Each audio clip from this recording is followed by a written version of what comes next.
Hi, what's up, everybody, and welcome to Two Old Souls, the show where we talk about the movies, the shows, the music, the people, and most importantly, the memories that keep us young.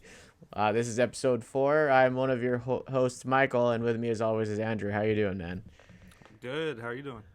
I am super tired, but Yes. I've been Likewise, looking but I'm for. excited. Yes, same here for sure. Before we get into today's episode, there's actually a couple things I wanted to kind of bring up to kind of just touch base on a previous episode of ours.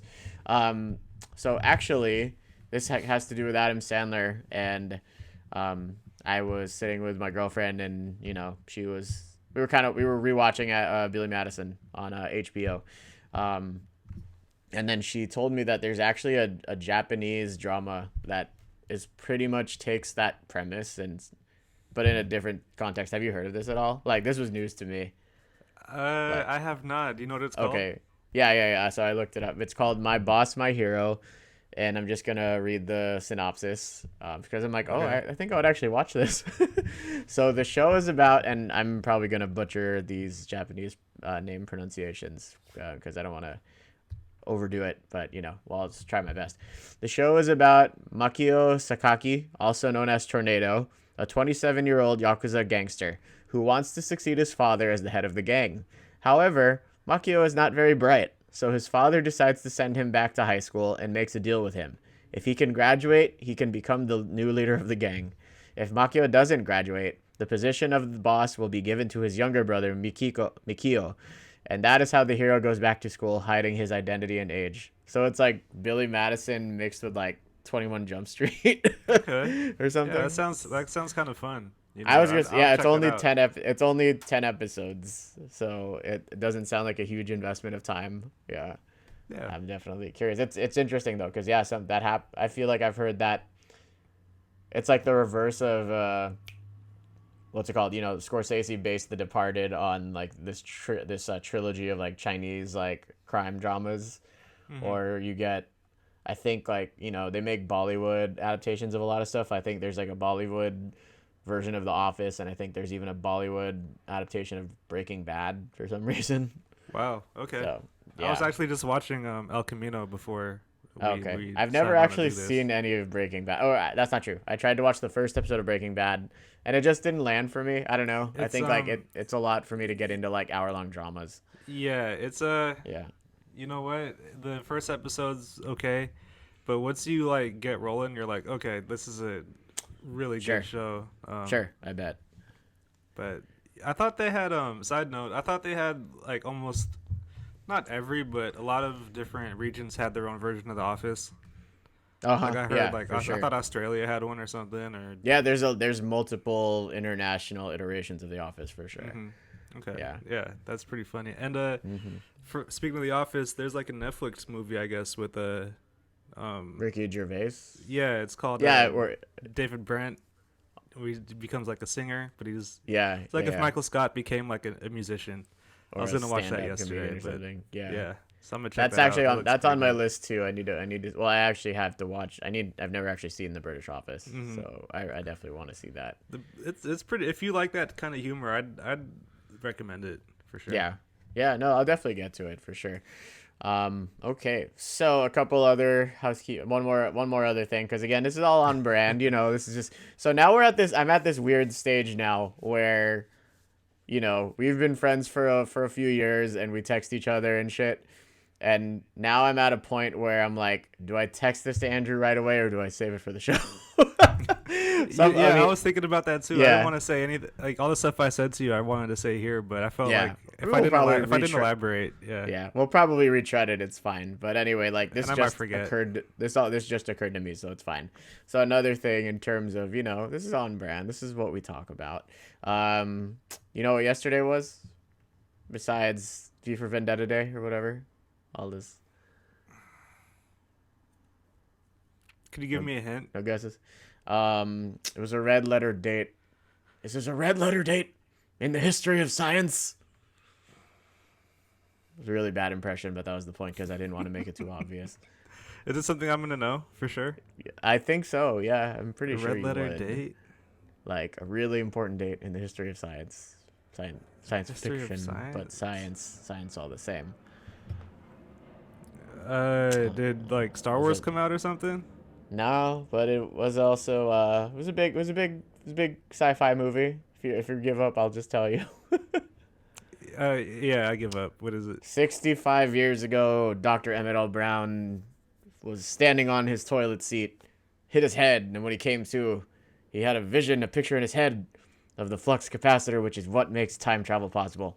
And that's just me saying I watched Back to the Future last night. Okay, there we go. Nice. Yeah. Yeah. And yeah, I have to revisit that whole series. I Yeah. don't think I've ever saw the Oh, third one. really? Oh, fuck. Okay. Mm-mm. I would I love don't to. think I did. I would love to get into that if that's something you want to get into Yeah, I at like the some first. point I down like the the line first in two our movies. canon. In sure. Okay. Yeah. So we'll definitely talk about that shit. Yeah. But that was just it's been a Sick. tough, weird week, but that was like total comfort food for me in terms. I was like, God, I have seen this movie at least 20, 25 times. If Well, I might dude, even yeah, be lowballing it. it's been weird. I like with the daylight savings time. I woke That up, too. or I fell Yeah. like I guess on Wednesday and Thursday. So I fell asleep like at 9 o'clock, and then I woke up at like 2:30, and I couldn't go back to sleep for the rest of the night. So I was watching movies. I put American Pie on, and that's just a Oh, movie I nice. love. Yeah. I think that's like Yeah, one of my we will favorite talk about the American comedies. Pie So quadruplogy you know, at some point. Andrew's yeah. really excited about it, and I would love to go do a deep dive on those. Well, So, I just noticed things I never noticed before, yeah. and I swear I've seen that movie probably more times than you've seen Back to the Future. So Okay. you know, Okay. it's just Yeah.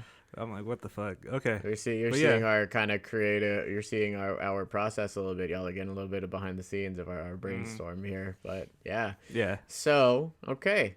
we just throw Before it we out get there. in, yes, for sure, for sure. Before we get into today's topic, if you're, might as well catch you while you're still maybe listening to this. So again, we are on YouTube as you're listening to this right now. At some point down the line, I think we will try to share through some service so we can get up on all the other typical podcast places, Apple Podcasts, Spotify, what have you. So keep an eye out and an ear All the out for hipster that. shit. All the hipster shit, yes. Otherwise, you can find us on Instagram at two old souls pod, TOOSOULSD. Did I fucking spell that right? Souls, yeah. Pod, Yeah. POD. Yeah, okay, that just rolled out of the tongue really weird, so I wasn't too sure. So yeah, It's a today lot of we O's. have, yes, it is. So What is today that? we Two are U's and 4 O's. Kumar. Um, Sorry. oh god, we could do the Harold and Kumar trilogy too. Shit, so many possibilities. I like the first one. Second one's first- okay. Second one's a little too much. The I like the U.S. Bush. I Marshal. like the Bush impression. Yeah. It made me laugh. That was pretty good. Yeah. The third one's actually, I would say, pretty funny in terms of all like the 3D meta commentary and stuff. But yeah. Yeah. So today we're kind of switching gears a little bit. Kind of bringing you guys a little bit of a different flavor. So in addition to watching a lot of movies and watching a lot of TV, Andrew and I, we both also listen to a lot of music. Music is a huge part of both of our lives, I would say, in different ways. Speaking for myself, I played drums, I play guitar, I like to sing. I was in band for a few years in middle school, and my dad is super musical. He started me on guitar, and a lot of my musical taste, I would say, kind of comes from my parents in a certain way, especially if because I'm an only child, so I was just exposed to everything they were listening to for the most part. Same. Yeah. And Andrew, you got some musical chops of yourself. Is that correct, sir? Disco is not dead. Disco is life. Disco's life. Yeah. I mean, music's been part of my life my whole life. My dad plays guitar. I played music in elementary school, middle school, a little bit. I didn't get too into it. I played violin, 4th grade. Oh, seriously? Saxophone, 6th grade. Yeah. Oh wow. Shoot. I helped with some musicals. I never performed in a musical, but I've taken part. And I make my own music. So Hell yeah, you do. I get a lot of influences from anything musical. If I like the melody, if I like the lyrical content, if I like the music itself, the sounds, and just a lot of audio stuff. Really big audio fan. For sure. I like radio shows, just things like that. So stuff I like listening to. That's why we're doing the podcast. Yeah, It absolutely. all kind of coincides with storytelling. Yeah, You know, and I couldn't agree think more. what we're doing today kind of really embodies classic storytelling in a way. Yeah, Um, especially like in a musical way and like really different hmm types of storytelling. So Yeah, without burying the lead too much, tell the people what we got lined up for them today. yeah. So today we are reviewing our favorite albums from our childhood, meaning up until we were about 12 years old, So we're maybe going 11, 12 years old. kids Yeah, menu rules 12 and under. Yes. yeah. So our I still favorite remember the musical. day. Yeah, I remember the day I aged out of the kids menu and I was hella sad. I when I look back on it, I kind of realize the stuff I miss. But yeah, our musical favorites from our Yeah. childhood. Um, Kind of before we got into really liking the stuff we like quote found on our own Yeah, without discovering someone's ourselves. big influence. You know, Mm-hmm. kind of using the influence to form our own opinion to get Mm-hmm. our own taste and figuring out what we like ourselves Mm-hmm. rather than like our parents showing us, oh, this, or we hear it in our parents' car, or like our friends tell us what it is, or our grandma's letting us listen to whatever or watch Mm-hmm. whatever. Mm-hmm. So So on I think that that's note, why did that. you? Yeah, yeah. I'm sorry, we're My like bad. hella talking over each other today. I don't know why that's happening. It's okay. Did you want to talk about the kind of runners up first, or did you want to save those for later? Um, I think I'll do it first since I don't have too First, much to yeah, say yeah, about for it. sure, for sure. So when I was a child, an album that I heard a lot, that I liked a lot, was probably Nirvana's Nevermind Okay. album. It was always around me. I remember hitting skip on a lot of the songs, like, and back on the CD player, skip means you go backwards to replay it. Mm-hmm. So I wore out that CD. I still have it, but can't really play it. It's all scratched up, it's messed up.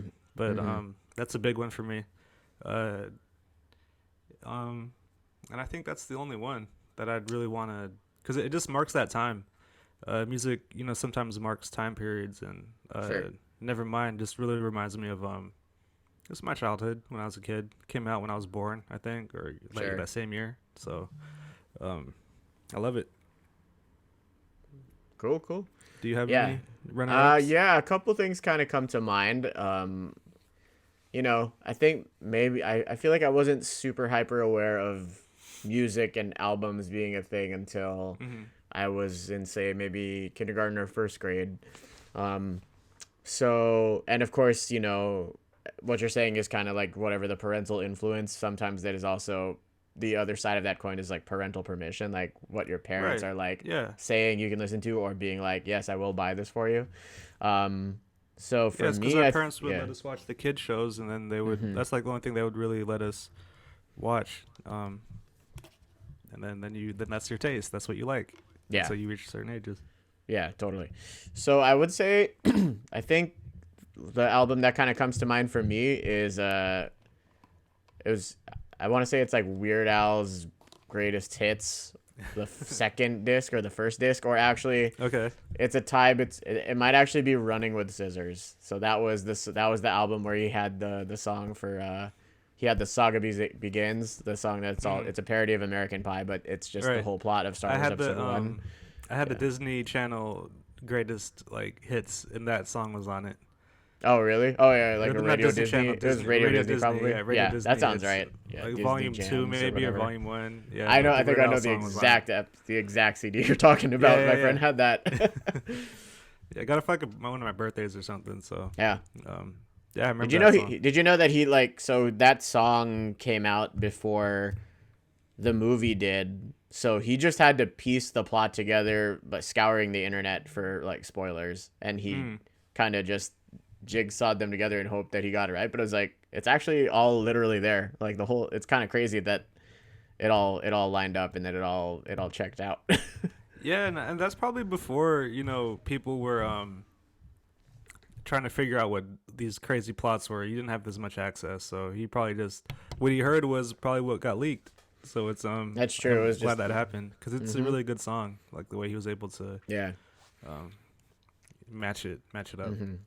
I was gonna say my second. I had like a second runner up, but I wasn't sure if it totally counted.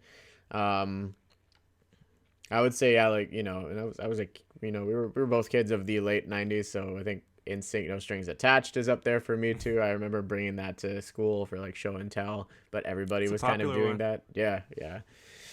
I was gonna say there was this Ramones Greatest Hits CD, but I was in sixth grade by that point, and I think I had picked that out for myself at the library, so that didn't really count for what we're doing. But that is a good record too, really solid Greatest Hits. It's called Ramones Mania.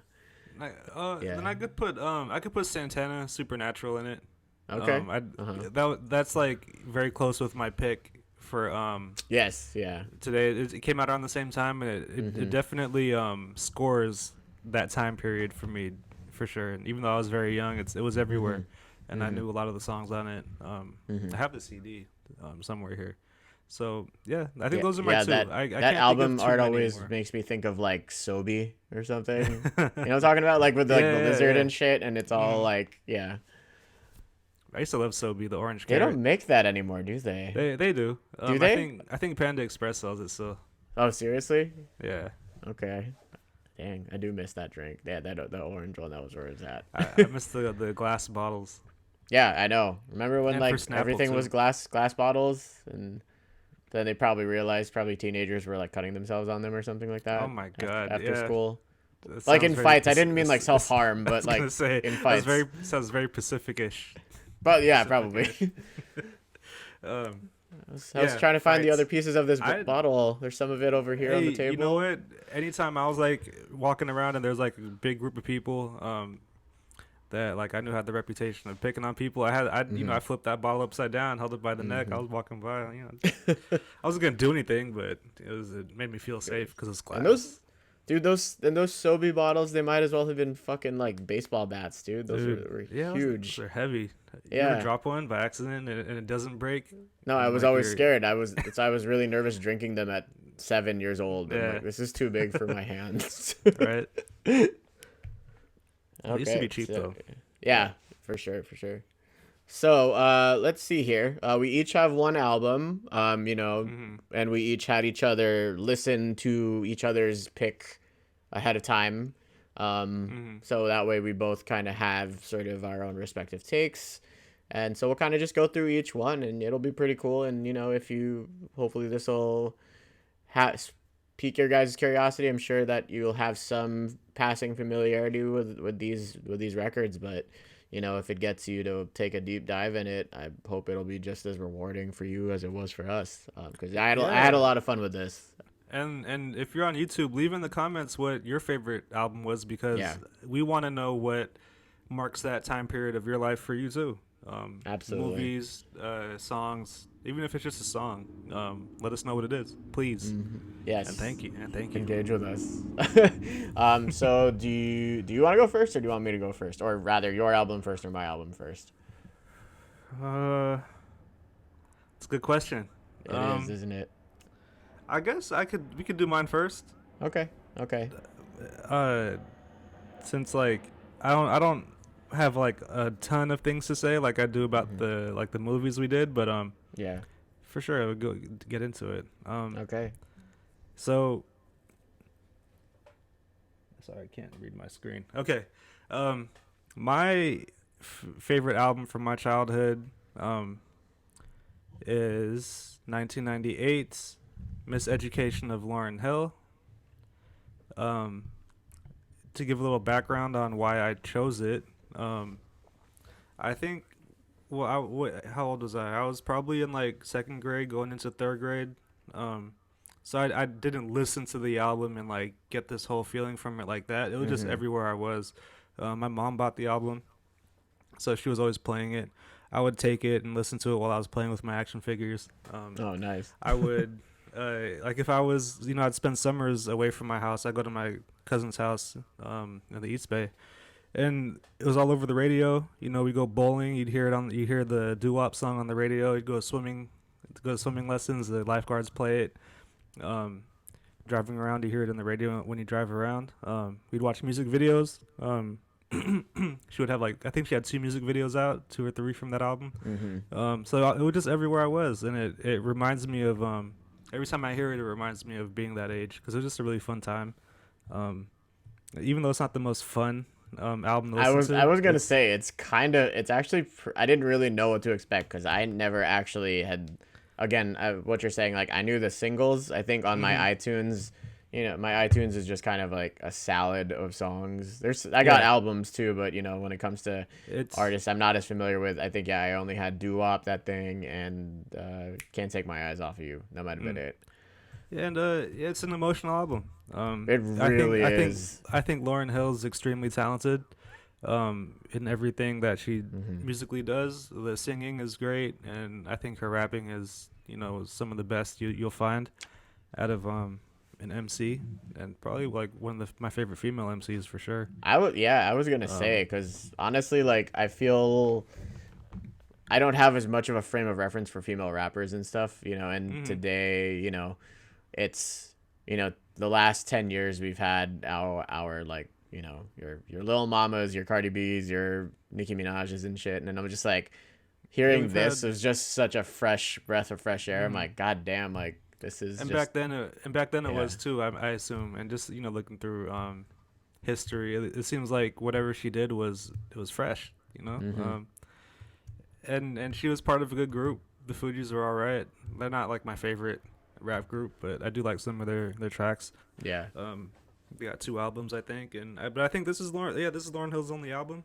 It Um, was, yeah. So and I'm curious to hear like if you know a little bit more about her like as an artist, because I know passing things, like I know that she is like very, she made this album and it was a huge smash, like it was a huge thing. I think by now it's sold 20 million copies or something like that, yeah, and yeah. five six She's an icon. Grammys.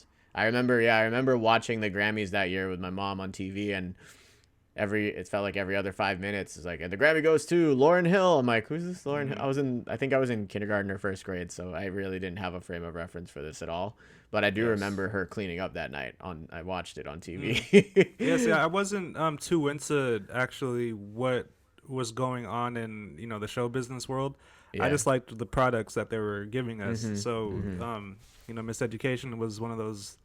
It was like one of the first CDs that I burned onto a computer, like after Oh, a Tupac. really? Like it Uh-huh. was it was just that close to me all the time. Mhm. Even though I don't really think about it, I don't listen to it as much anymore. But it filled up a good couple years of my life Yeah. for sure. To kind of Ms. Lauryn Hill, Yes, Ms. Miss Lauryn Hill, Lauren Hill. Yeah. yes.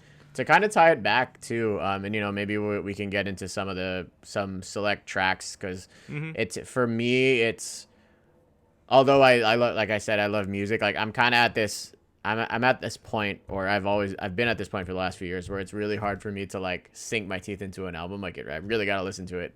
I don't know, maybe at Yeah. least 8 times or something before the tracks really start to sink in.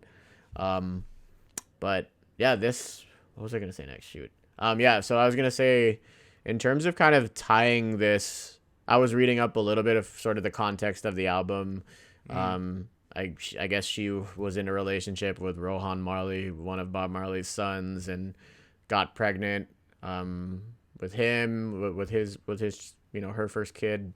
Um, she had the Fugees had broken up, and I know that it sounds like that there was a lot of drama within that group, at least in my Yeah, general I believe so. understanding. Yeah. Yeah. So she's going through a lot of shit, and she said every time I got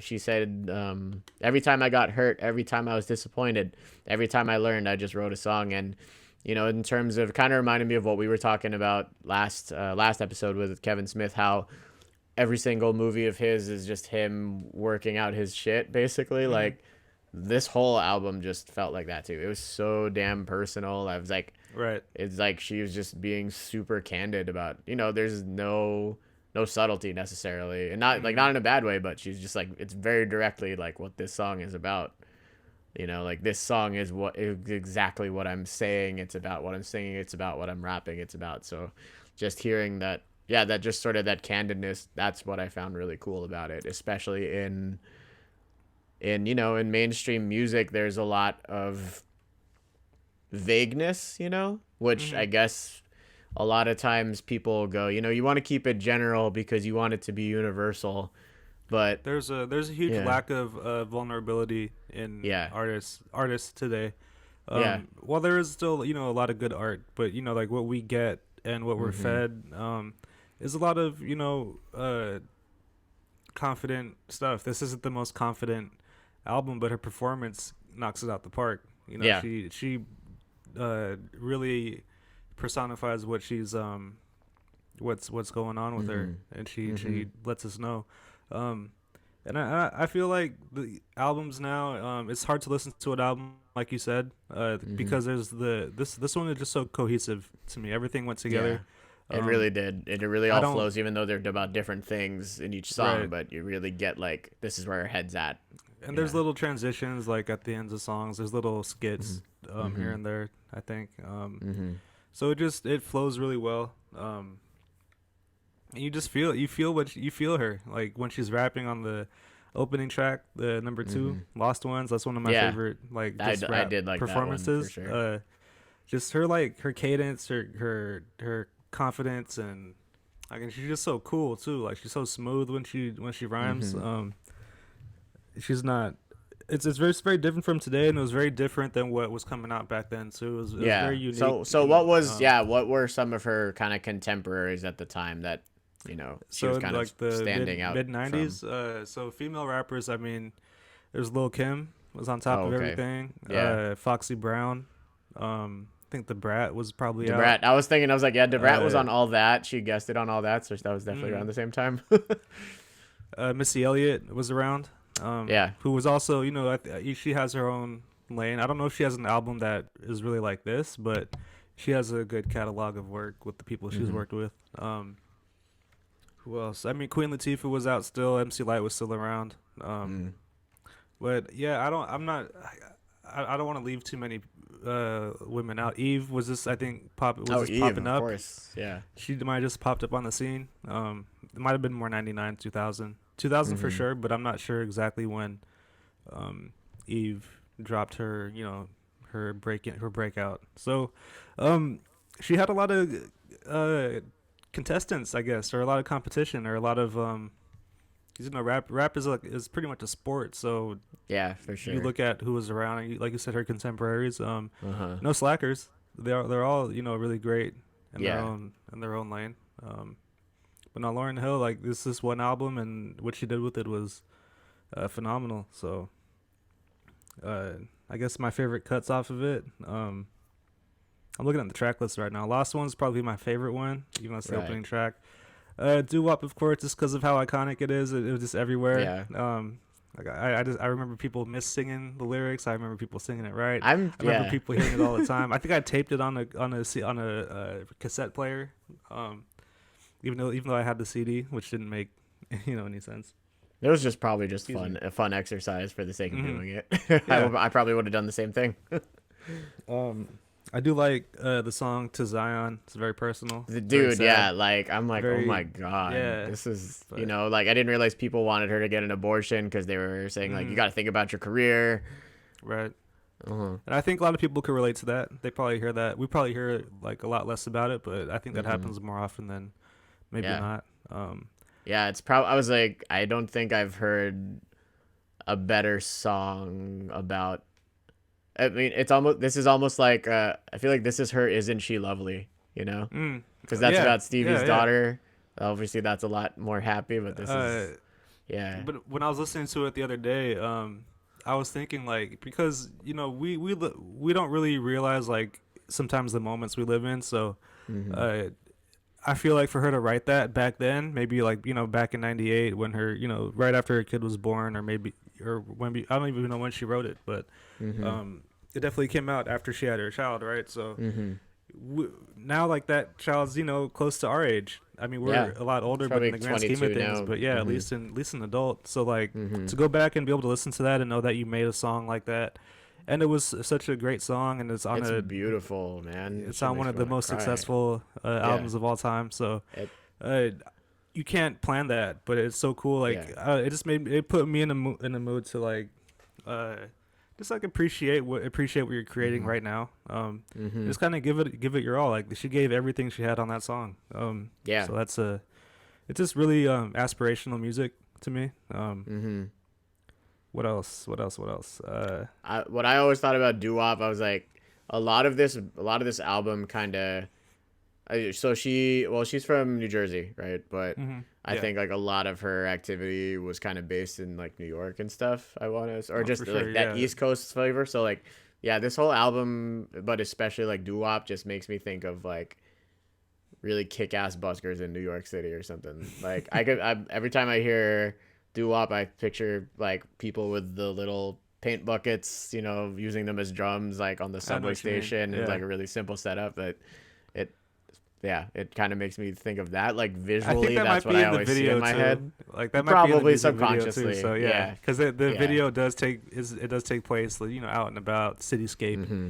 Mm-hmm. Um, and I wouldn't doubt to see like the bucket drums Yeah. in that video. If anyone knows, let us know if that was in the video. I'm not gonna go back and watch it right now. We don't got Yeah. time.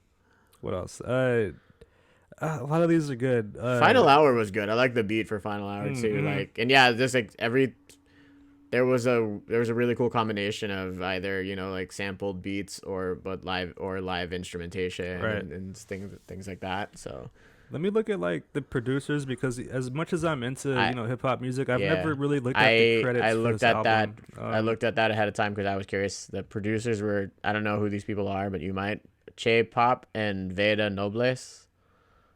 They like made the beats and everything. They did the Yeah, music I for guess it. I guess so. Yeah. I feel like I'm not sure I'm too familiar with those names. I must be slipping in my old age.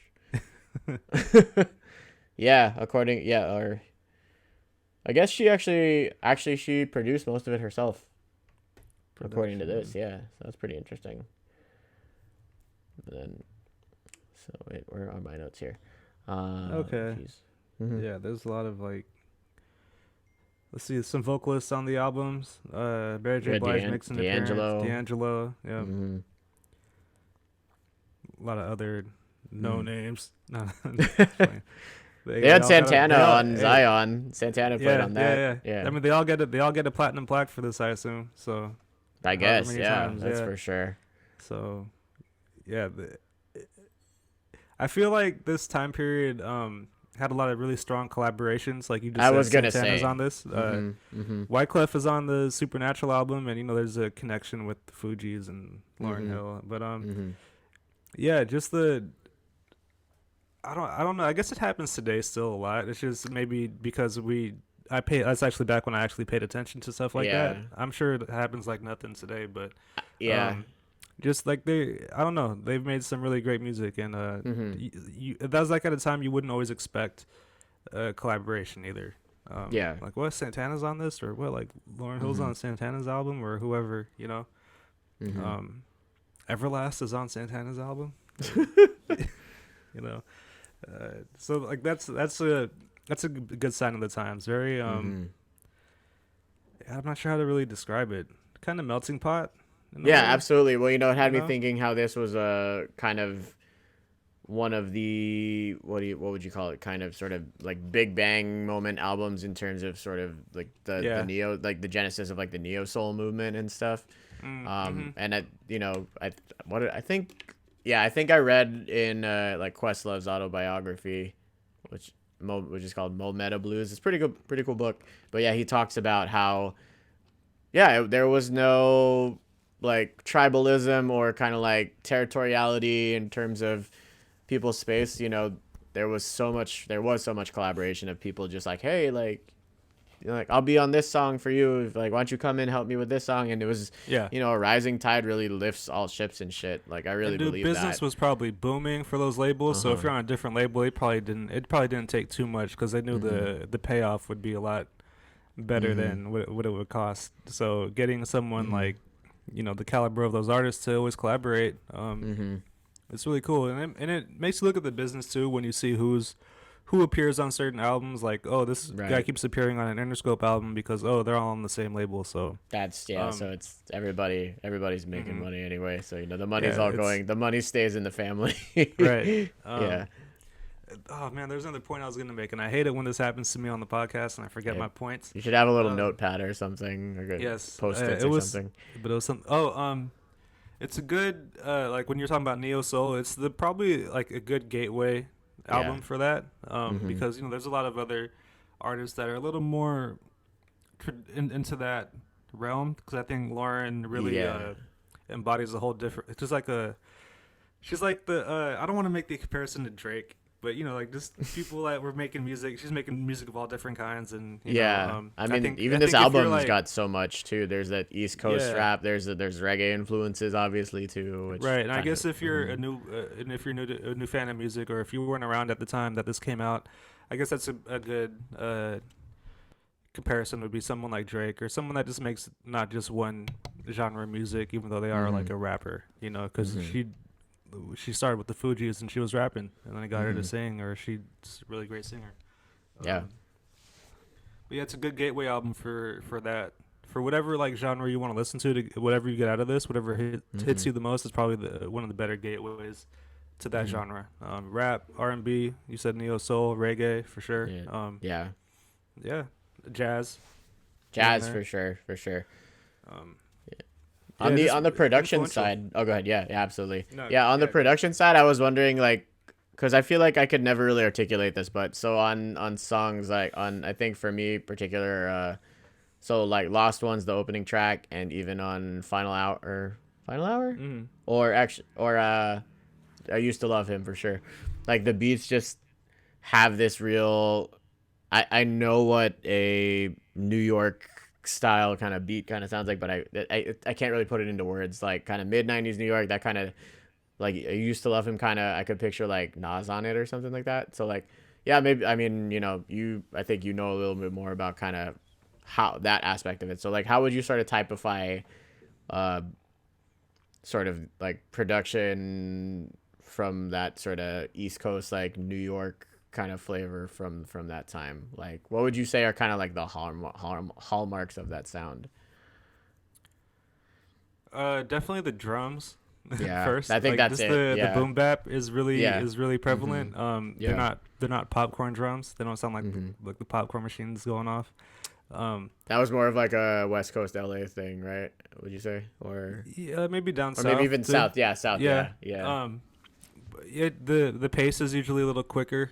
For New York and East Coast, from what from what I listen to, the pace is faster. People like to say grimy for like that classic sound, but this is a little more smooth. Yeah. It's just the pace and the choice of instruments. Yeah.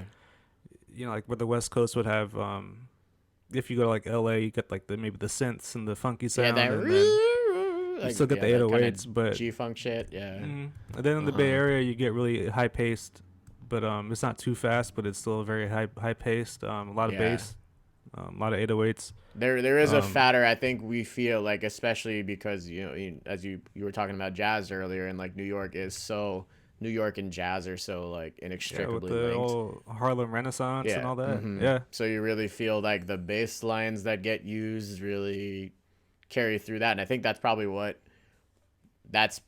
appeals to me most. I think about why those beats like are so pleasing for me to listen to, because like the bass lines really kind of carry them through. It's a very New York has a very confident hip hop sound. Very like classic confident without like feeling like it's a like try hard or like overcompensating or exactly. Yeah. I mean, if you ever listen to someone with a New York accent that raps, it's just like they're talking. It just sounds to me, it sounds the best. It sounds the most. That's natural. that's what I was gonna say for her especially too. Like on Lost Ones, dude. I don't know. My jaw's kind of I'm like, fuck, like I'm buying everything she's saying. I'm like, yeah.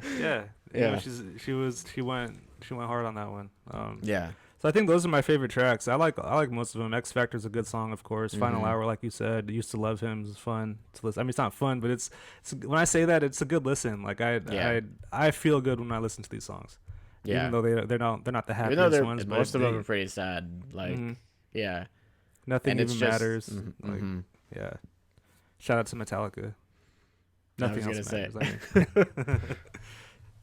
mean. So yeah, I mean, just like aside from the music, like I can't express how much it brings me back to that time, 98, 99. I had just gotten into wrestling. I think that was the only thing that I'd chosen for myself. That I was like, oh, I really like that. That's something I your chose to shit. watch. Yeah. Mm-hmm. Then I think I just saw Tommy Boy around that time. Oh wow, this was kind So of it's just like a all of your cornerstones happened around right. that It was just year. a lot of highly stimulating entertainment for me. Uh-huh. I'm sure there's a few other things. I think episode 1 came out shortly after that for It was a Star Wars. watershed. It was a watershed year for us all. So yeah, I'm sure there's things I'm missing, but Yeah. it reminds me of that era, like, that time. Every time I listen to it, I could like picture things, and I could picture reading like books in my cousin's house, waiting for him to wake up so I could play his video games. You know what I mean? Like I remember like sitting in like a room reading, looking at these books because I'm just waiting. Or so it just reminds me of like it's one of those things that like it could knock that nostalgia. Yeah. It'll flip that switch, and it'll just keep on bringing me back down memory lane for a little bit. So yeah, I'm not sure if I have anything else for That's this. cool, man. Yeah, I went through a couple because I was really trying to pay attention to lyrics and stuff because I mean, that's what's hard for me. I feel when I listen to hip hop, I think my ear, because I'm a sucker for rhythm, and like I'm a sucker for a good groove and shit. So Right. I feel that my focus when I'm listening usually skews toward just the production or the beat itself. So I have to really force myself or really make an effort to really pay attention to the lyrics. So I was reading along to a lot of these songs as they were going, and I kind of just took note of just even just short lines that really kind of stuck with me. I think like Final Hour, but it ain't about what you cop, it's about what you keep. And I was like, damn, that's a bitch slap of truth right there. If you looking for the forgive them, Father, if you looking for the answers, then you got to ask the questions and stuff. And it's I just thought about the Sphinx and Mystery Men. I'm sorry. You have to go fast to go slow. But yeah, no, it just seems so simple. There's a simplicity in the complexity, but like there's a specificity. I keep one of Kevin Smith's podcasting partners, he always says that when you get specific, that's actually when things become the most universal. Yes. So it's actually that's actually a really good point. And I think, I think it takes, you got to be vulnerable to be specific. You got to really put yourself out there to do that. And I think that is a scary thing, especially for those who are trying to have the broadest appeal possible. But if you have the broadest appeal possible, then it's kind of like, who the fuck are you? Frankly speaking, Right. And just the writing, like you said, it just really, when you read the lyrics, like that's powerful, man. Like you because you comprehend it a lot quicker. I think when you read it. Yeah, for sure. There's nothing you can't get from a book. You can't get from a TV fast. But yeah, I'm with you, man. Just the complexity of it, but it's also her language it's not something you can't understand. It's something that you could easily tune into. You don't have to give it all of your attention when you hear it, because it's like you said, it's a very groovy album. The things that really stick out will like really pop out for just a second. And I found myself like, oh fuck, I wanted to like rewind and hear that again because like the phrasing and everything like that is It's the classic album that makes you do that. It never goes old. And like you said, rewinding it, like that's a key. That's a key right there. If you want to rewind something right away, and you create favorite parts of songs. Like this is an album where I remember figuring out what my favorite part of the song of, like I know, like, oh, that's my favorite part of this song. That's my favorite part of that song. I think this is an album that I started realizing that with. So I would give it. I would definitely recommend it. I guess as a I don't know. I wouldn't give to someone if they want to feel good, like emotionally. Not really. I wouldn't. I would say. I don't know how I would recommend this. Like, what situation I'd recommend this album again, other than it's like one of the best albums of all time. Yeah, just as a, I don't know. It's literally like you're listening to someone's diary, Right, and it It's doesn't pop super up for me. fucking personal. Yeah. Yeah, and it doesn't pop up like in my everyday life. If someone asked me, Mhm. oh, what rap album would you recommend? I wouldn't Mhm. automatically go to Miss Lauryn Hill's album, or like, what's your Mhm. favorite R&B album or soul album? And Mhm. it wouldn't automatically be hers either. Yeah. But um, it's definitely a standalone album that definitely Mhm. stood the test of time. It's Um, literally a standalone album because it was her only album, and yes, honestly, like, I mean, again, I don't really know the ins and outs of like her and her like career and stuff like that, but I I think think it there's is a lot of pretty. label issues. You Yeah, know, yeah, and a lot of, I'm sure, a lot of disillusionment with the music industry. But it is pretty and badass that she just did this and she just laid it all. This is it, like right, and this she is this is I me. mean, It's like it's such a statement. she still tours off this album. I Yeah, mean, before we were locked down, I remember there's like she would pop up here and there. And I remember she had a tour not too long show ago. up like 2 hours late. I hear she does that a Oh yeah, lot. She has a a shtick. lot of Yeah. rappers do that, man. I Oh, saw okay, Rakim okay. and I Uh saw huh. Rakim in Oakland. Rakim's one of the greatest of all time, but doors open at 7. Show's supposed to start like at 8 or 9. Mhm. We didn't see him until like 11 o'clock. Oh my We god. performed like 30 minutes or 40 minutes. Okay, fair It's enough. like Fair enough. I think that just Mhm. happens. But Mhm. no, they tried to make a Fuji's comeback. They released a song back like I think when we were in high school, and it just didn't do much. Mhm. And then they broke up again. And I don't think it's all on her. Like I think the third guy, Praz, had some Pros. Yeah. issues. Uh huh. And there's also then Lauren released an album about six or not album song about 6-7 years ago. Like Mhm. just these really quick, really fast rap, fast paced flow, Mhm. social commentary songs. So it's just her Mhm. like saying a bunch of shit on a song. Mhm. I don't remember what it's called. Something about like a toxic neurotic It society or sounds something. familiar. Yeah, Yeah.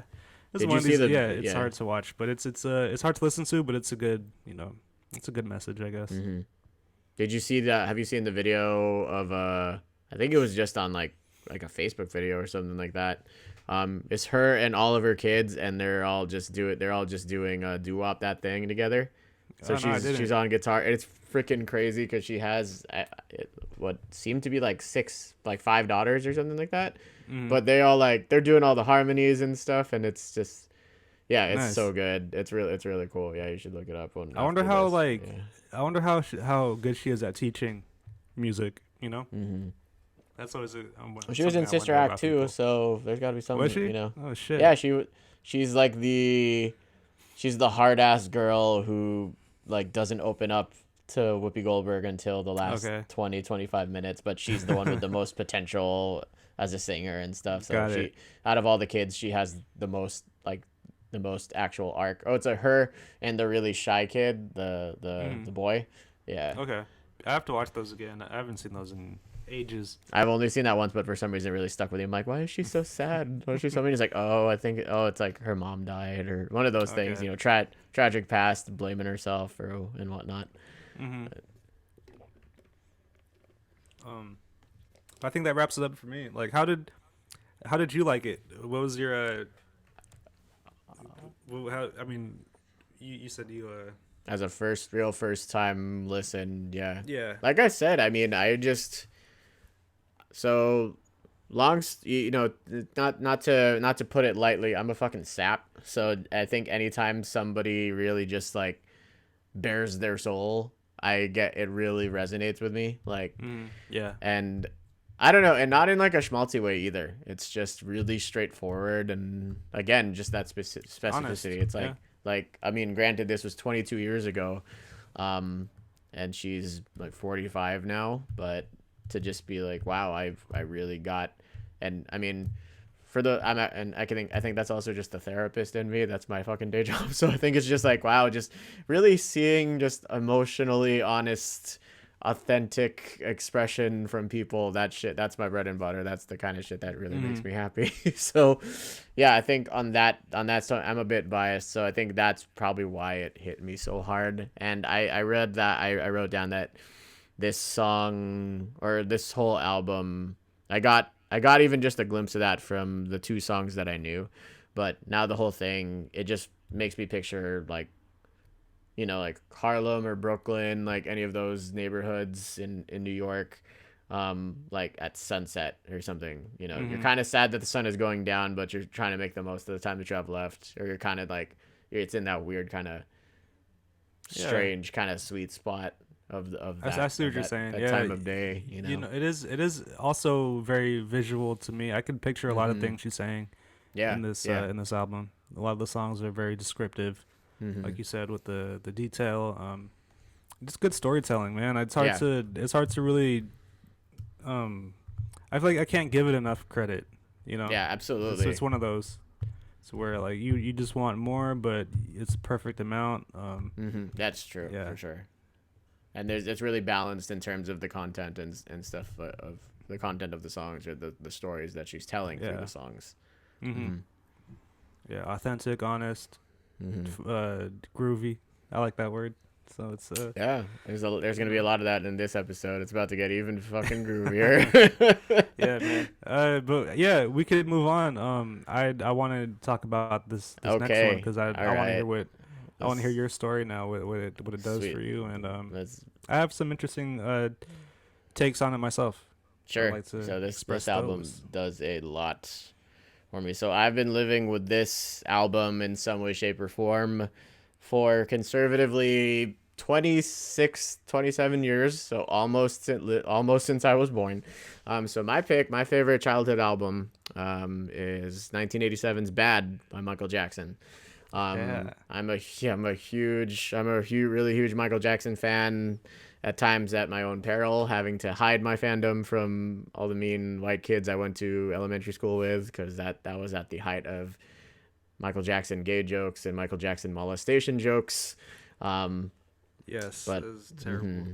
yes, yeah. But then kind of going in, I think high school around the time he died, I think I just went whole hog back into listening to his stuff and really just taking ownership of it. But anyway, so a lot of my earliest musical musical memories go with this song. So I remember being a toddler in the Philippines, and there's also camcorder footage of this, of me. I was either dancing to this song, either "Bad" or "Smooth Criminal," or "Another Part of Me," I want to say. Because Nice. I think my aunt had this CD, and then I think she kind of let my dad keep it. She was living with us at the time, but I think when we moved to the States, she kind of let us keep the CD. So it was either this album or Cheryl Lynn's "Got to Be Real," and that's the song that goes da da da da da da da Okay. da da. Yeah, but so that was kind of that. Yeah, that got me going. Every like toddler, every baby has like their song that they dance to exclusively. So this Yeah. album was mine. I think I had Yeah, like and some Axl. It's like some Guns N' Roses for me or something. oh, that's adorable. It'd be like if you're like doing the weird little sway thing that Axl Rose does too. Yeah. So yeah, produced by Quincy Jones. This was the third Mm. album that they worked on together and the last. Yeah. Um, That's what it said. That's what I yeah, read up yeah. to.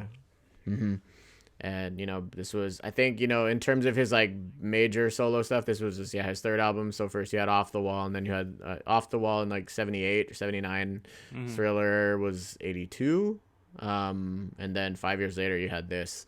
So, and there's actually a really cool documentary about the 25th anniversary of this album called Bad 25 by Spike Lee. And that kind of goes into, you hear a lot from the actual musicians who were involved in the studio sessions and Quincy Jones himself talking about each song. So if you're curious, you could definitely check that out. Um, yeah, but this was just, you know, this album I would say this is also not only my favorite childhood album, but also my favorite Michael Jackson album.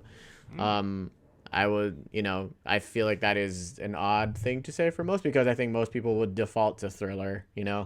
Um, Of course. but I would say I think this was him more kind of really fully formed in terms of his solo career and things like that. Um, he has a lot to say on this album, even though, in contrast to Lauryn Hill's album, this isn't quite so explicitly personal, but it is definitely, a lot of these songs were kind of the things that were on his mind in certain respects, like some songs more than others, especially since in the mid 80s they were starting to do a lot, tabloids were really starting to have their way with him more. That's when you were hearing shit that Michael Jackson's trying to buy the Elephant Man's bones. Michael Jackson sleeps in a hyperbaric chamber. Whatever the hell else, and they started calling him Wacko Jacko, and I'm like, that's not very nice. Yeah. Yeah, God, there's like so much to say. So yeah, I mean, Michael I think Jackson, it's best to just go track. We could just go with that track through track. Yeah, I'd want to give my like little reaction real quick. Sure. Yeah. My Michael Jackson experience growing up was just always Off the Wall and Thriller. And this various different songs that I've heard. You know, the one he with Chris Rock in the video came out. I think when we were Chris Tucker, you mean? With Chris Tucker. Chris Tucker was in the video. yeah. I think I saw something with Chris Rock about him though. It was different. Anyways, that song was big when it came out. I remember when that one came out. So, hearing this, I didn't realize like a lot of the songs that I did like were already on this album. So hearing the ones that were tied into it, like the ones that bridged the ones that I already knew, this shit's great. Yeah, I mean, from a like production said, standpoint, how the fuck, dude, this Quincy Jones, like I don't. It seems like maybe you said it's their last album together, so it's good that they left off on a really good high note. I don't know if I wasn't around, so it maybe seems like this wasn't like received as well as the other ones. I can't imagine it was received as well as Thriller. I mean, you don't reach that height again. You know, like it sold. I mean, it sold really well in terms of. I was surprised that it actually only won 2 Grammys. It only won for Best Engineered Recording, which I think totally deserves it. But and Best Music Video for Leave Me Alone, but it didn't get like Best Album, Best Pop Album, or whatever. So I think it was such a tectonic shift for him. Visually, stylistically, musically. I mean, if you just look at Off the Wall, I think Off the Wall and Thriller, both album covers, he's in some sort of suit or tuxedo, you know? And then here it's just like he's his version of badass, you know, with all the belts and the chains and stuff. I'm not threatened by him, but like he definitely looks like he's got something on his mind, man. It's edgy, That and I wouldn't want to make direct eye contact with the album cover. Like that's how kind of like not scared, but I was like, oh god, like even talking about it right now. It reminds me of you ever read the Crow comic?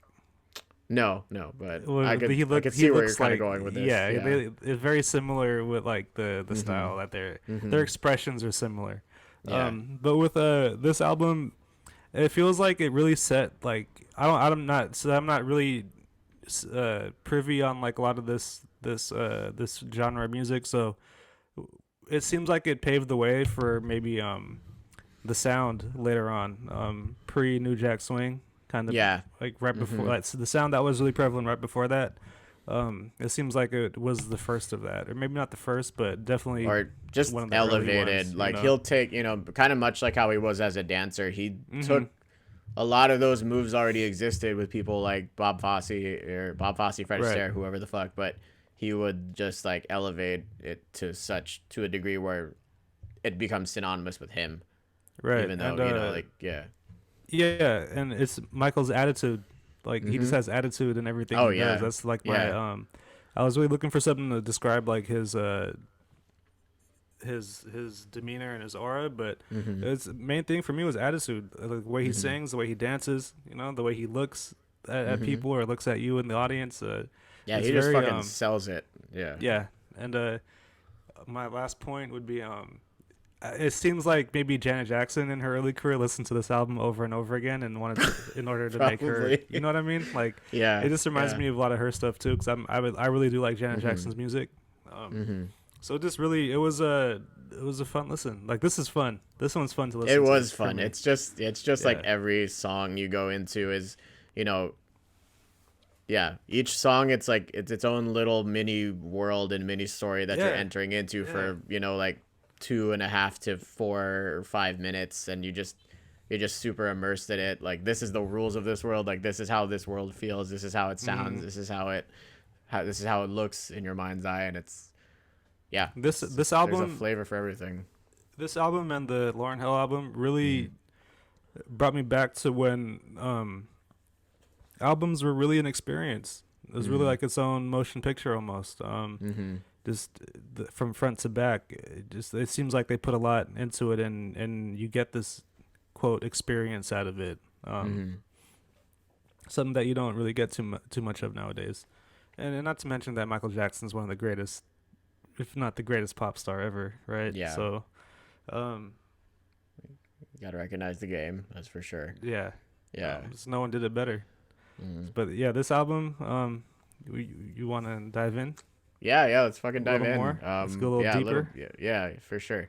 So you obviously opening track is Bad. The thing that I think was, again, it's a really you went from like, in contrast to like Wannabe Starting Something to this, it's kind of similar. Like like a lot of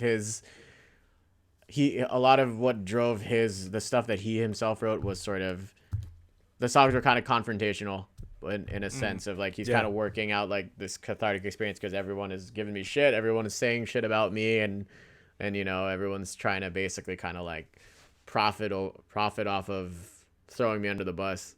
So I think this was kind of a response. This is one of the songs that on this album that I feel like is a response to that.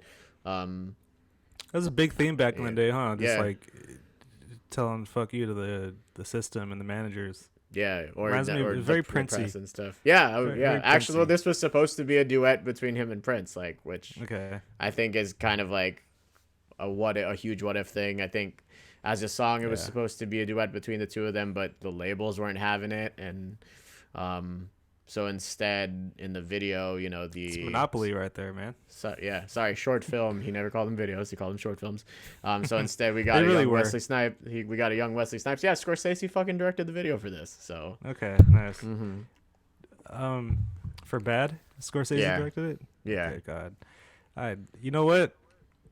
I have to come out and say this is not one of my favorite Michael Jackson songs. That's fair. That's absolutely fair. But it's so like, it just gets stuck in your head. Like this really one does. One and the next song, The Way You Make Me Feel, like those. Yeah. These two really got stuck in my head.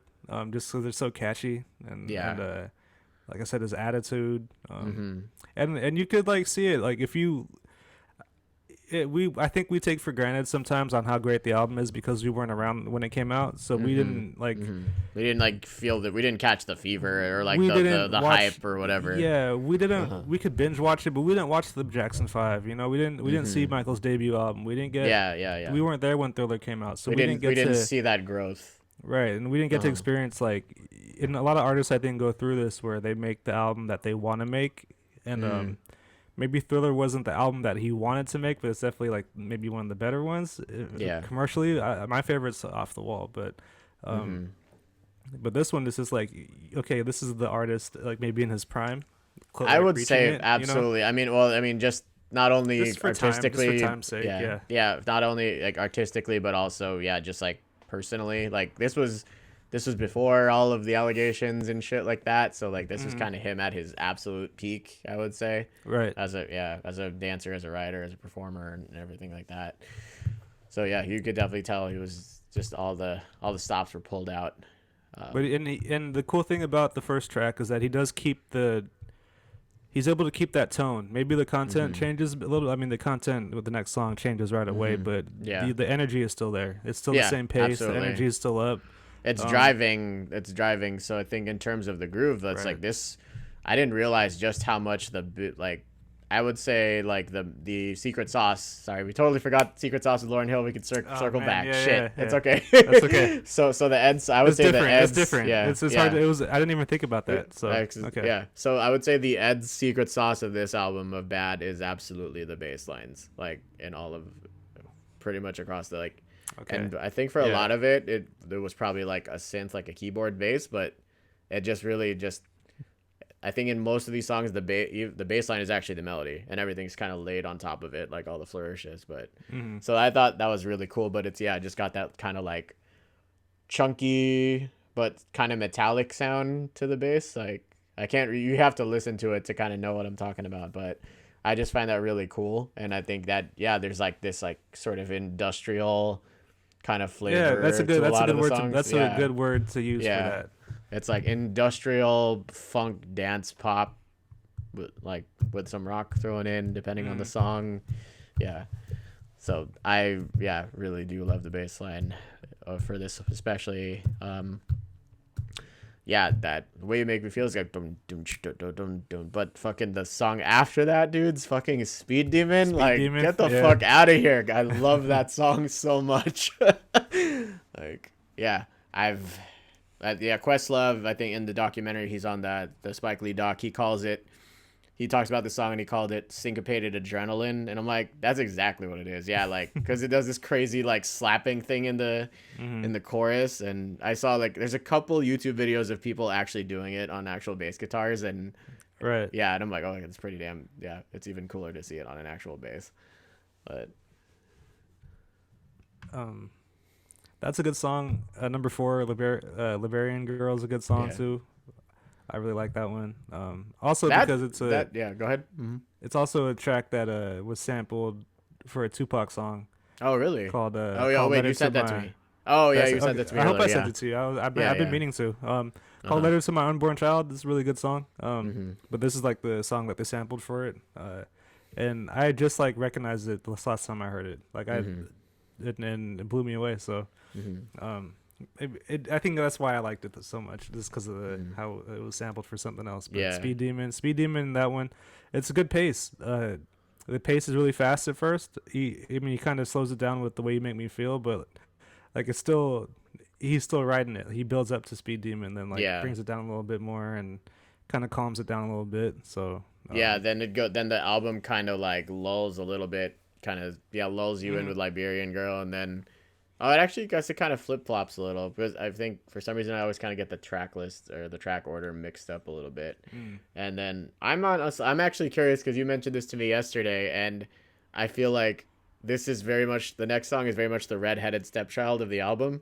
Is so it? the next, Okay. I would say, yeah. So Alright. so the next song on the album is Just Good Friends, and it's a duet between Stevie Wonder and Michael Jackson. Yeah. It's I guess fun. it could be. Yeah, it's not. certainly Maybe it doesn't fun. fit in. Yeah. But it didn't stand. It didn't stand out like that until you just said it to me. Like maybe it was a throwaway from Off the Wall or Thriller. But it's I like it, man. It's as a standalone song, it's a really good song. It's relatable. I guess I was gonna say this is probably the happiest song ever written about being in the friend zone or or just being on somebody's hook. Like, yeah. That's why I took it more as more of a chase kind of thing. Yeah. It's a good song. I like it. It's a little less. Yeah, it's a little less adult contemporary, because I was trying to draw parallels. Like, I feel like this was this kind of a spiritual sequel to The Girl Is Mine, the song he did with Paul McCartney. I guess that might be what it reminded me of. Yeah, Okay. it's just good natured, like just two titans at their craft, just like fucking around on a song. Right. I mean, we didn't get the Prince one, but I mean, that's true. We got this, but we did get this. I mean, but Michael had been on Stevie Wonder songs. I think he's in background vocals in his songs too. Yeah, so it's not probably most definitely first time, but Yeah. it's still good to get. I'm happy with it. Yeah, and I think in terms of we were talking about sort of how this kind of compared with its like contemporaries. This song reminded me of. So I can't really articulate a lot of examples, but the first other song I can think of that's on this level or similar in the same flavor is that song with Paula Abdul and the cat, Opposites Attract. Like, it kind of reminded me of that a little bit. Okay, I'd have to hear it. Yeah. When It's you got said that. Paula Abdul, I was like, oh, okay. Yeah, it's got that like. same. Yeah, it's got that same, as you said, kind of that sort of Janet Jackson kind of like I miss you much, like that, those types of songs. Yeah, like all that stuff. I'm really actually trying really hard not to just. I'm really just trying to talk about these songs on a musical level, because I'm trying, like, we could definitely do a whole ass other episode about the videos themselves. We could probably pull Seville in for that too. God. Yeah, see, like, so yeah. I was gonna say, like, some of these videos, like Smooth Criminal, for example. Yeah. It's not my favorite Michael Jackson song, but like the video is so fun. Yeah, Like it's it's a one of my whole other favorite videos. it's a whole other category. So well, It's so yeah, amazing. Like yeah. it's funny. It's action packed. Joe You know. Pesci's in it. Yeah, dude.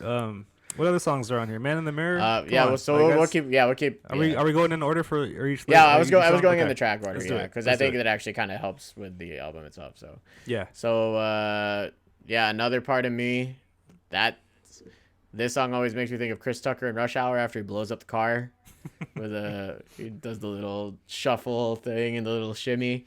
So yeah, the thing here too is, as we were talking about, so especially in comparison to, like, as we said, like Lauryn, like your album, it's a lot more autobiographical, I would say. Much more yeah, just super blatantly personal. Some of these songs are, It's like Eric's one man show. yeah. It's like, I am born. A little teaser there, because we're talking about Boy Meets World next. This is so y'all can tune in.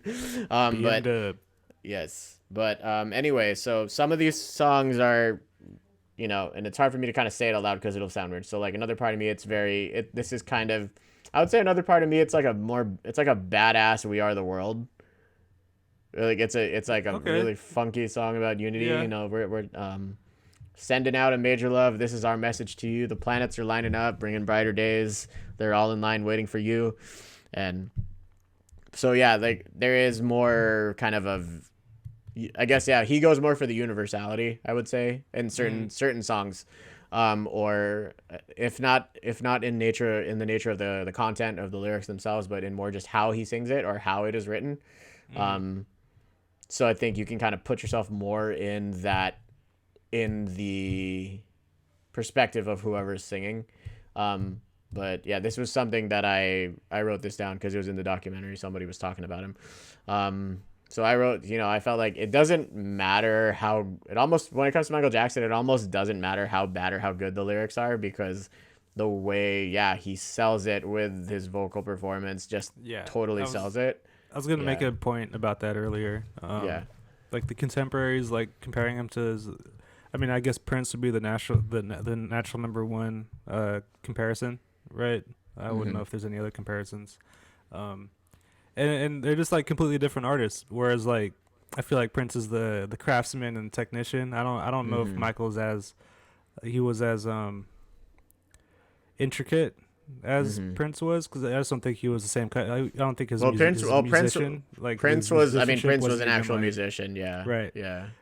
Whereas like like you said, Michael's more of like the character, the songwriter, the idea man. Right. Yeah. There's that documentary where he's talking about where he was coming up with like the thriller beat back in the day. It was a documentary that came out, I think, at the height of those allegations with that British dude, where he hangs the baby over the balcony. But there's like a segment where he's talking about how he came up with the song for and it's just that's He that's just a lot. beatboxed the shit, and then he brought it to the studio. It's like, okay, do this, but make it with actual instruments. And shit. Yeah. So, whereas like maybe Prince would have that idea, but he might just be noodling on his bass or his guitar or keyboard. He'd go and cut the whole damn song himself. Is what he would do. Put it in his put it in his vault that he has that already has like 10,000 songs in it. So his performance, like you said, just he switched up his presentation a little bit. Yeah. But it seemed like a really big tweak. Like he didn't do too much different except these two little, like a few little key things, and then I think you get the album we got. It was a little more aggressive and a little more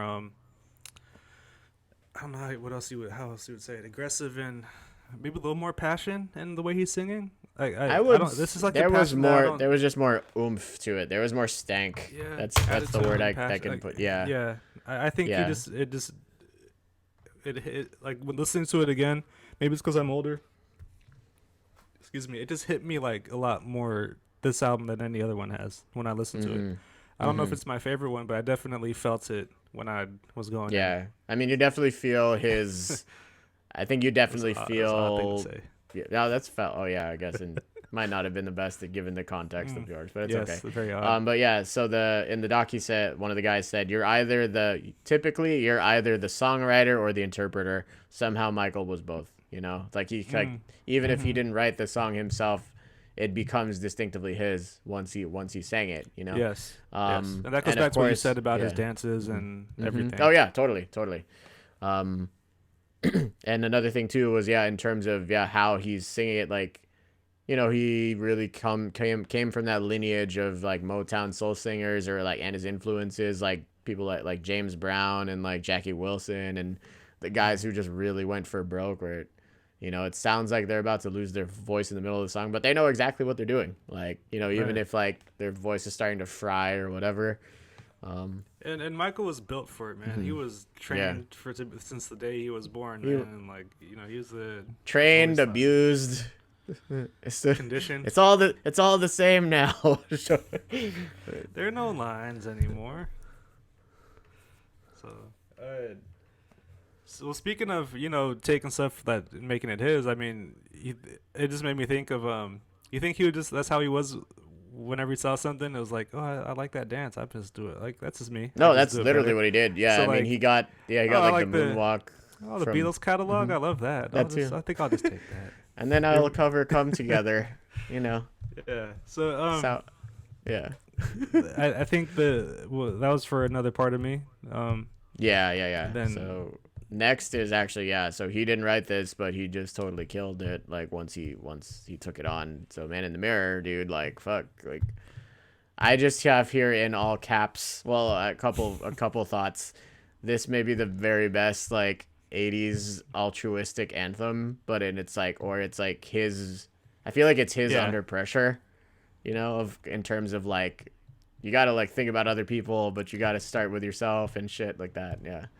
And I also have just in all caps, best key change ever, question mark. Maybe, because you know what, when the song opens up, it's not like when I want to listen to, but when it actually gets going, and it's kind of like a lot of that with Michael Jackson songs. For me sometimes it's like it takes you a have while to open build up, to get to the good part. Yeah. and that's like what I complain about too, is like people don't have the attention span anymore. So I'm no different with genres of music I don't always listen to. So that's a discipline I'm still trying to learn. So, but listening to these songs, like Man in the Mirror is probably like the one that sticks out, where it's so worth the wait. It really is. Once beginning. the choir just kicks the fuck in, and it's like, oh Jesus Christ, it's worth it. So, yeah, man, that's a great song. Is there a video for it? Yes, but it's just like a sizzle reel. So I think it's just a sizzle reel of him, I think, performing it live, and then interspersed similarly with Under Pressure. It's a montage of like people like Gandhi and Martin Luther King and all that. Right. Yeah. Okay, that's cool. Yeah. Yeah. So shit, just listen to it. If you haven't listened to it in a while. Deep, simple lyrics, man. Yeah. And I think really, you know, there's so much daffy ass shit going on around us, and it's easy to feel really powerless, but it's like you can at least devote yourself to making your own slice of the world a little less shitty. And that's kind of my own personal philosophy, you know? It's just like, like you don't gotta fucking save the world, but you can just save a little, make your own little slice a little bit better if you, however you can, whatever that is for you. Working on yourself really does go a long way. So hopefully, you know, people will see it and they work on themselves, and you guys work on each other. Or you could play with yourself, play with a friend. Oh Jesus, are we gonna talk about 40-Year-Old Virgin at some point? You know what? I'm not like, I think we have to. I do like that movie a lot. I'm not a big fan of that whole franchise, like after a certain point, but okay. There's like 3 movies on that list that I think we need to. Okay, sounds good. We'll add that to the brainstorm. So get next, timeshare. Yeah. Oh Jesus, I'm sorry. Oh my God. This is what happens when your face gets hot, and like my face kind of gets hot when we do this because I got all the monitors on me and I'm talking a lot. And I'm in the garage, man. Yeah, I'm glad we didn't get this. We didn't do this on like one of those heat wave days. Oh yeah, that's for sure. So yeah, then things take a little bit of a side track. It goes from Man in the Mirror to I Just Can't Stop Loving You, which I think as a kid it always kind of creeped me out. So it's not on Spotify like this. You know, I think you know where I'm going with this. because I think on the original pressing, it's just him whispering, like pillow talking to a girl. He's like, I just want to lay next to you for a while. You're soft, your skin is so soft, like all this. And apparently he was actually lying down in bed, like when he cut that portion of the track. Okay. But yeah. Cool.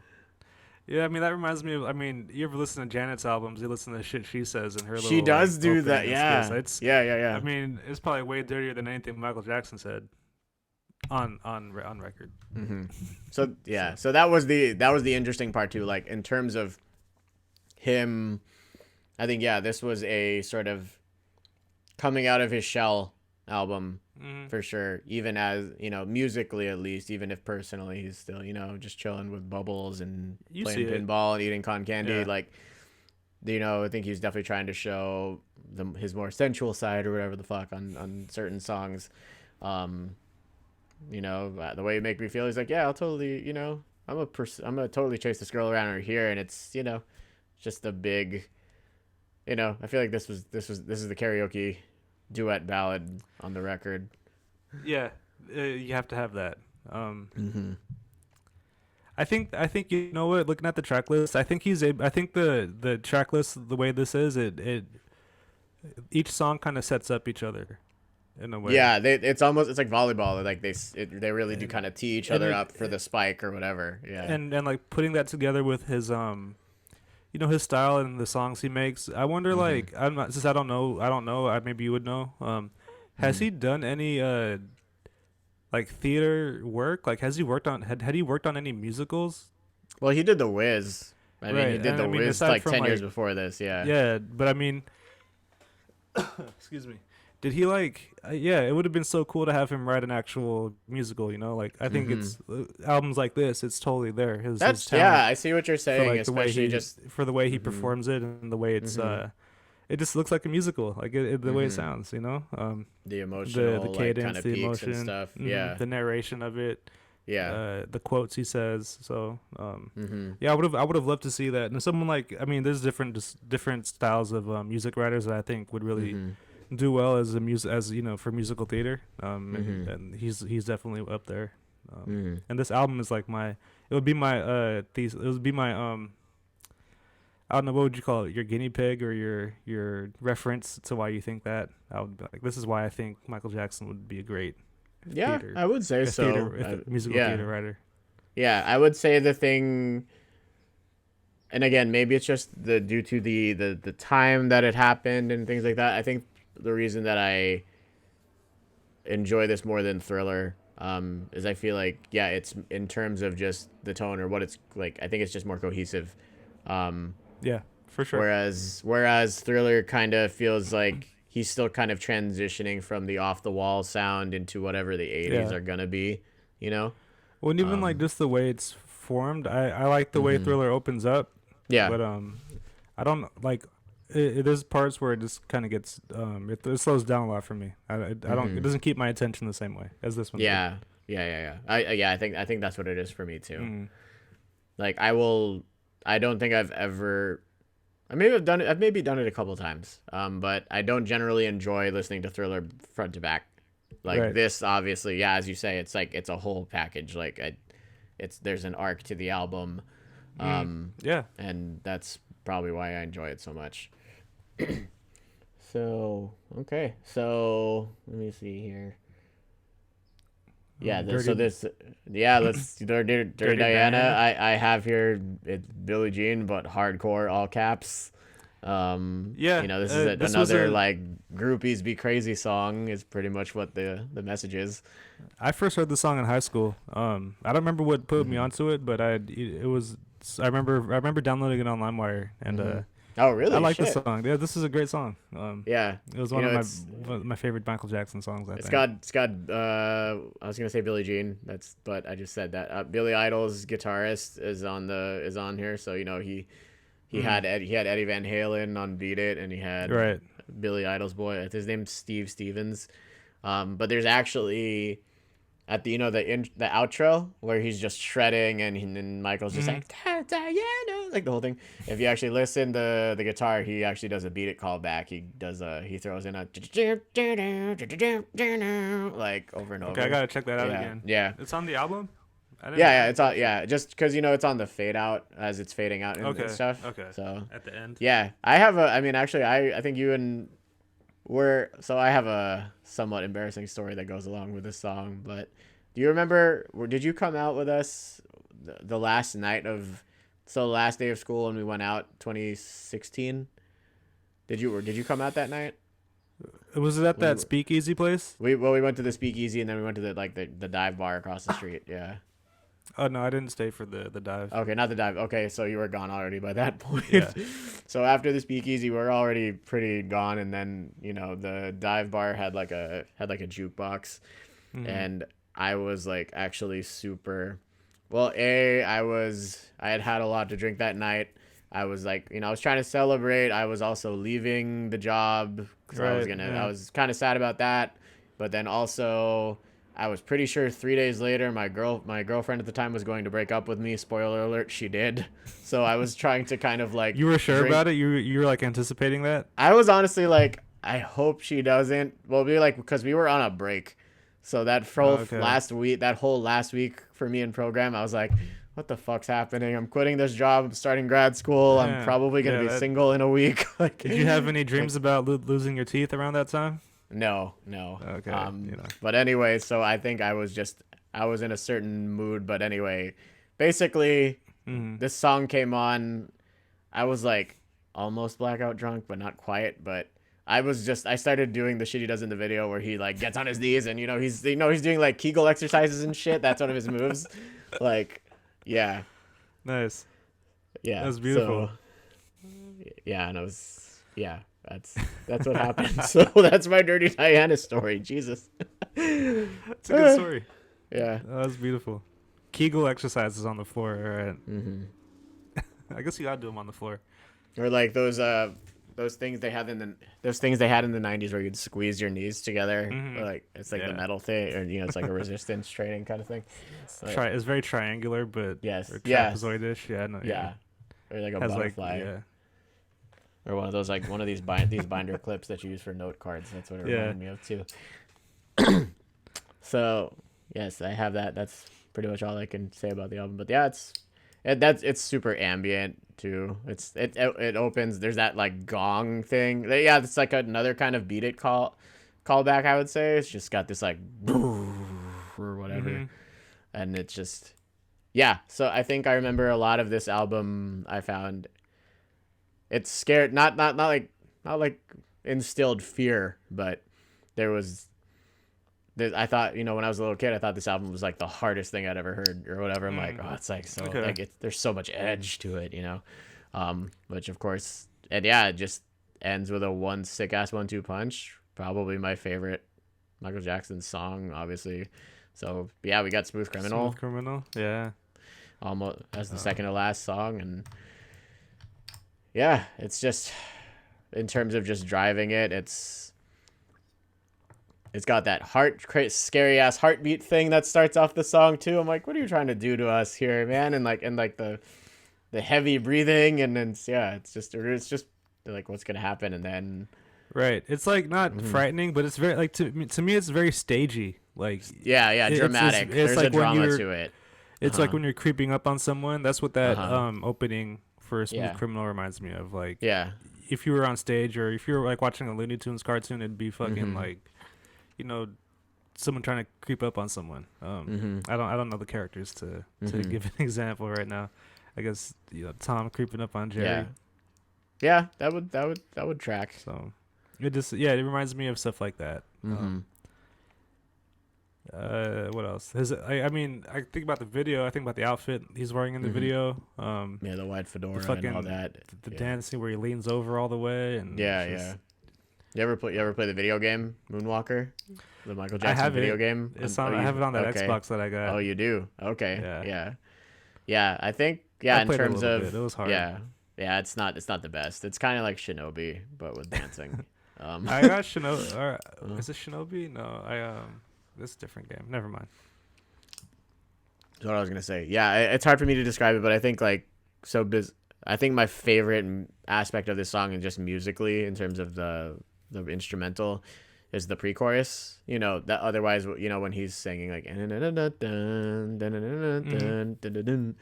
but yeah, the way you have the bass going like dun dun dun dun dun dun dun dun dun, but then you have these synth chords that kind of lay it down. I just like the sort of the tension that it starts to build as you Mm-hmm. rise into the chorus. Yeah, yeah. Because that I think you can just feel it, like it's gonna just like, yeah, similar to like a Nirvana. Actually, yeah, well, like similar to like a Nirvana song, especially stuff off of Nevermind. You know, they did that. They were notorious for that sort of quiet, loud sort of formula, Yeah. and like Okay. Yeah. Pixies did that shit, and obviously Dave Grohl kind of took that forward with Foo Fighters. But yeah, I think I'm just a. I didn't realize it at the time, but I think yeah, I've just listened to this song so much that I really do enjoy that musically, where it's like the verses Mm. are a little more sparse. It gives the lyrics, obviously, because the verses, you know, the verses are all different, so you kind of want to concentrate on that more. And then once you get to the chorus, like it's just this big statement, and it's like the chorus is going to be the And same every time. But then that's where you really like you know, the guns really come out. that's a version of storytelling too, Mhm. with sound. Mhm. Anticipation. It builds up your emotions. You know, it Mhm. takes you on a journey. Mhm. What was I gonna say about that? It was Oh, so you heard this song before the Alien Ant Farm version? Yeah, I figured we were Okay. gonna talk about that. I was actually thinking about that cover too. So there was Well, a what genre would you call that? Just like not really new metal, but it's got that sort of like that like early 2000s like Warped Tour Mountain Dew rock sound. That's, uh, it's just, I guess, rock. I don't know. yeah, it I was don't know. yeah, it's just rock, I guess. Yeah, I guess it could be new metal. It's not. I don't know if it's hard enough to be new metal, but not I don't quite. know. Yeah, actually no. Well, some of their stuff, yeah, on Wikipedia genres: alternative metal, new metal, alternative rock, Alternative punk metal. I rock. could Yeah, see that. yeah, Okay. Yeah. yeah. That's actually a pretty Also, solid yeah. cover. Yeah. And it was on the American Pie 2 Um. soundtrack to tie it all together for you.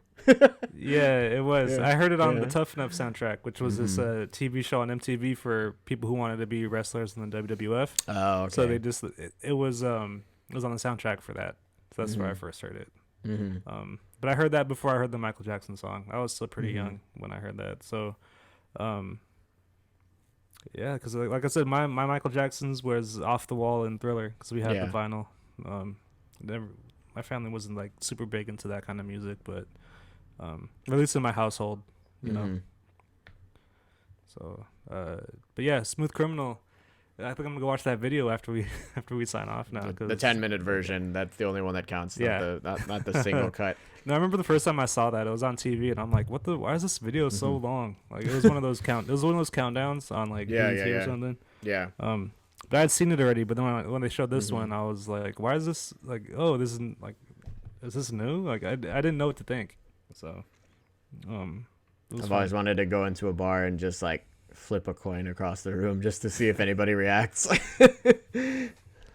The, you would hope. I bet you a lot of people did that back in the day. Yeah, We should I'm sure. Yeah, like like ask people. people trying to moonwalk, people trying to. I bet you I can flip this quarter into this jukebox from across the room. That'd be sick. We should try. Yeah, We should definitely do that. I yeah. think I might just buy a jukebox just to do that. Instead of playing quarters, we're just gonna fucking flip the coin into the slot. All right. Yeah. So there you go. There's Smooth Criminal. Fucking amazing song. Check it out. And then yeah. Closing out with his ultimate, one of his first, but hardly his last middle finger to the mass media and the tabloid industry as a whole. Leave Me Alone. So, which is interesting because it musically it has that same shuffle of The Way You Make Me Feel. It's a little more driving though, but I really Mm-hmm. like that. I really like the piano riff to it. It's super cool. I was like, oh, I kind of want to learn that. You know, if I I yeah. actually don't know if I heard this song. I might have like Oh, This one really? might have missed me. Yeah, Oh, okay. I thought it like when I was listening to, it, I thought it ended on Smooth Criminal. Now that I'm looking at the track list, I Oh, was you like, might oh have shit, skipped I a think I song missed it. I think I altogether. missed the song. That's okay. Yeah, I'm sure Yeah, I've heard it before. If I hear it, yeah, if I recognize it, I'd maybe I'd have more to yeah. say. It's got a really probably one of my. I mean, again, there's never really, at least in his prime, he never really had a bad like vocal performance or whatever, or even on this Hmm. album. Like he always goes for broke, but I really Yeah, like he's a really good this singer. I mean, I know particular it's this kind of a particular rookie couple. thing to Yeah, say. like yeah, but you got to really appreciate just how hard it is too. Yeah, Like yeah, for sure. yeah, even like Bruno Mars, who like he can kind of do it, but it's not fucking the same. It's just yeah, No. it's It's like when just people hmm nowadays try to say like, let's say this guitar player is better than Jimmy Page, and it's like, yeah, he might hmm be better, but they also recording in a way different studio than they were back then. It yeah, was way yeah, crisper technology, yeah. and I don't think that. And these people still don't make the music that's as iconic. So, hmm um, not to take anything away from them. Like Bruno Mars is a great artist. Yeah, yeah, It's just absolutely, absolutely. we know where he gets it from, or Yeah, even exactly. Yeah, that too. like Ralph Tresvant. It's probably one of the biggest Mm. like Michael Jackson influenced artists I've ever listened to. From New Edition. Oh yeah, him. Yeah, I was like, I know that name. Why do Like I know this that name? I was like, the I main haven't singer from actually. New Edition. Yeah, Like yeah, totally, totally. even from like back in the New Edition days as their kids, and then when he's solo, and even like later on, it sounds hmm very much like Michael Jackson. Yeah, yeah, It's a little more reliant on the sexiness. yeah. That too. That's for sure.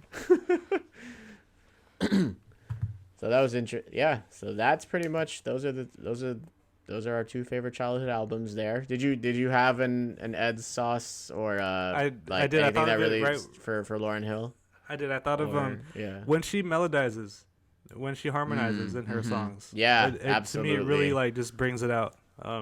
In the bridge of like I, the songs that she for me, it's does. X Factor. Like I got like so like goosebumps Toward the one towards listening the to. end. Yeah. Yeah. Um, I think that song actually got sampled a few years ago. It was a really big song. I just don't remember what the song was. Mm-hmm. But yeah, that one and on Lost One where she does during the chorus. Oh yeah, She yeah. does That that. was that's really dope. I really like So those yeah, and harmonies she too. does that like in the Fuji's album, the score, like she does that too. So that's just like a really Mm-hmm. good trademark to have, That especially when you yeah, do it really nicely with the when with the it's rap song, mm-hmm. and even with like the R&B, of course, that's beautiful. But when you mix it up like she did, you make a great head sauce. Yeah, Hey, what's that very goo? excellent. Oh, you mean my sauce? I made it myself. Carry your own sauce. Doesn't everybody? But yeah, man. Yeah, really great albums. Yeah. I'm glad that we chose like different time periods too. Mm-hmm. Just to kind of pound in the fact that it doesn't matter when a classic album came out. You could listen to it anytime. Yeah, if it hits and you, it's like, still if it's Mhm. introduced to you at the right time in your life, it'll stick with you Mhm. probably forever. Yeah, absolutely. And I think I did want to kind of just as kind of a closing thought. I was listening to I think it was another podcast or something, and they were talking about. So there was this TikTok that was kind of going around. I don't know if you saw it. It's like there's like a line down the middle, and it's like they had moved to one side of the line whether or not they have heard or haven't heard like a certain song from the 90s, or it just made its way through songs like Mariah Carey or like All Star I or whatever. may have seen a Yeah. version of that. Yeah. So there was this based off of that, they did this study that basically just figured out statistically the top, I think, 5 or top 10 90s songs that are still recognized by like Gen Z kids or whatever. And they were talking about why that is, what makes those songs kind of memorable, compared to, or like how they still kind of have staying power even in today. And I think, and this kind of brings me to what I think, these albums, at least in spirit, have in common, especially in the times that they came up, particularly I would say with respect to maybe the late 80s, early and the 90s going into Lauryn Hill. Like there's a real sincerity and earnestness to this, like you really feel the sort of commitment that each of these artists really has to their vision and what message they're trying to convey. And they're really just putting themselves out there, and that's super admirable. And I think, like we said, I think a lot of sensibilities today, not just musically, but I would say in media or in comedy or wherever you want to put it, it's like I kind of feel like we're living in a really cynical time right now, or it's like cynical and ironic. Like, it's not cool to just wear your shit out on your sleeve. Like, people don't like that, or like there's in a certain sense where it's like everything has to be a bit, everything has to be like there's this weird kind of like distance, I feel like, that there is for a lot of, I would say, art, and also in some respects just kind of like the culture in general. So it's just fresh to go into to go back into some of this stuff and just really see people wearing the shit on their sleeves. And I just think that's, if we could learn At such anything a high from level this shit, too. yeah, the and be level that really they're good at what too. you do. Yeah. Absolutely. I mean, for Michael Jackson, that's his third album, and for Lauryn Hill, this is her first standalone album. When she got out of her little Jackson 5 situation, so It's true. Yeah. It's really fun to watch artists really, I don't know, do them. Like, that's really it. I think it really that's really what it comes down to. Like, they both highlighted what they're good at. In the best way possible, I think, on these two projects. Yeah, and doing you, and again, I think we're really living up to the name here and shit, because this is gonna make me sound fucking old as fuck, but it's like really like doing you for your own sake, like, because you literally cannot do anything else. It would feel wrong. Yeah. It would feel like a fucking betrayal of to yourself, to do anything less than that. And not just doing whatever you feel like you need to do to stay relevant, or to whatever, stay marketable, or whatever it is, So. And it shows that even with these great albums, that these artists have these everlasting struggles in their art, in their performances, in their lives, in their careers. So it reminds you of that. These albums are so good that they remind you of those bad things too. And they may not always be bad. They're struggles. They're hardships. They're just challenges. They're hurdles. Yeah. You gotta jump over them. Life's a garden. Dig it. Make it work for you. Gotta keep on keeping on. So, yeah, man. I don't have too much else to give about I think we're these good. two albums. I think this is our first episode clocking in at under 2 hours, so that's nice. something new for you too. I didn't even know what time it was. Sick. But yeah, if anyone has any like thoughts or comments or just categories or topics you'd want to hear us talk about, if you're that interested, don't be afraid to let us know. Leave them in the comments, or they can email us too, right? We're okay with that, as long for sure. Soul's too old, right? Soul's too old at gmail.com. At gmail. So hit us up there, and we would love to hear from you guys. We could definitely answer some questions at the beginning and do some fucking mailbag stuff. Yeah, if anyone has questions and you want to email us questions, because all we get is like SoundCloud and YouTube advertisements for that email address. So let's keep it's not the same. Yeah. Yeah. Asking us different questions about if we're inspired or not, because we haven't uploaded anything in a long time. No, so yeah, join us for the ride. Yeah, and strap in, because we're gonna have what I assume is gonna be a very fruitful discussion next time about Boy Meets World. I'm very looking forward to that one. I'm watching it in the middle, or a little bit kind of in the background as I'm doing stuff. But yeah, we're having a lot of fun, and we hope you guys are enjoying whatever you're hearing. So till next time, that's our show, and we are too old for this shit. Later.